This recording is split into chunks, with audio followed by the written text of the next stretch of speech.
something was wrong when a little pretty white girl ran into a black man's arms. Something is wrong here. Dead giveaway. It was the interview heard round the world. Charles Ramsey telling our John Kosich it was a dead giveaway that something historic was happening on Seymour Avenue almost 1 year ago. Let's go over now to Danita and John, who has more on his interview. Well, John, earlier at 6 tonight, you asked Charles Ramsey why the interview went viral so quickly. Why do you think it went viral? You know, it was a perfect storm of a couple of different things. Number one, it came at a time when there was a hunger for information from Seymour, and not only do you have a witness, but you have someone as colorful as Charles Ramsey. That's a good word. Yeah, and I told Charles, the other thing was it was live. And if it wasn't live, I don't think the interview in its entirety would have aired, at least originally, because you're just caught up in so many things on the street at that time. And the other thing was the fact that as this interview started to get traction, all the networks wanted to talk to Charles. No one could get a hold of him. So you run the next best thing, the interview. And that interview now has 17 million views, and a lot of those views coming in those first couple of days. Now, as he promotes his book, he's out there right now having the opportunity to talk to people, and we talked to him a little bit more, and just like May 6th, he's holding a little back. Not long after telling the world the night of May 6th that he knew something was wrong, When a little pretty white girl ran into a black man's arms. Charles Ramsey left not only the media circus on Seymour Avenue, he left his cell phone there too. How many messages were there when you got back to it? Oh, 60,000 missed calls, some 40,000 missed text messages. You even got a call from the White House. No, I was in Hopkins Airport around every TSA agent in there. So we all were around this phone. So we all want to hear Mr. Barack say whatever he had to say to Mr. Ramsey. It wasn't.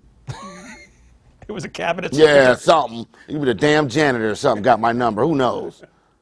So that's what happened. Well, you said in the book, though, it was a kind of a good thing maybe that it wasn't. Yes. And why is that? Because I probably would have said some things Mr. Obama probably would have got me court-martialed or shot at the firing squad. You're very frank and honest in this book, that is for sure. You call yourself many different things, including a drug dealer. Yep. But there was one thing you called yourself in this book I think that might surprise a lot of people. You know what I'm getting at? What? Republican. Yep. You're really a Republican? Yep. Why does that surprise people? Because I'm black, from the city of Cleveland.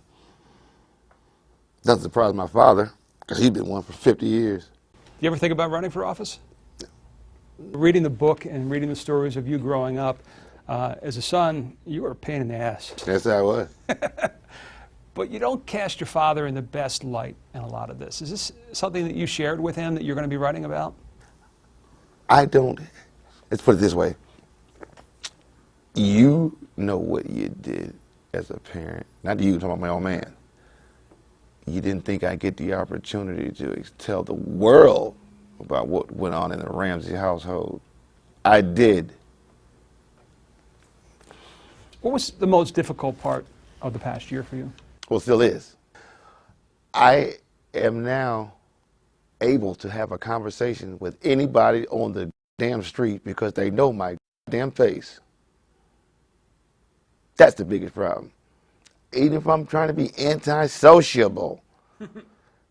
Hey, Ramsey, can we take a picture? I know you was over there pissing behind that dumpster in the dark. I had to travel 2 miles just to get up here to make sure that was you. It's you. John, I'm a little speechless right now. But you know what? A lot of people say that they don't want the limelight, that they don't want the attention. He has said that. Does he mean it? You know, I really think he does. He's promoting a book right now, and therefore he's going to be out talking to people. But when you look back, other than the first month when he did a lot of national interviews, he's really kept to himself over the last 11 months.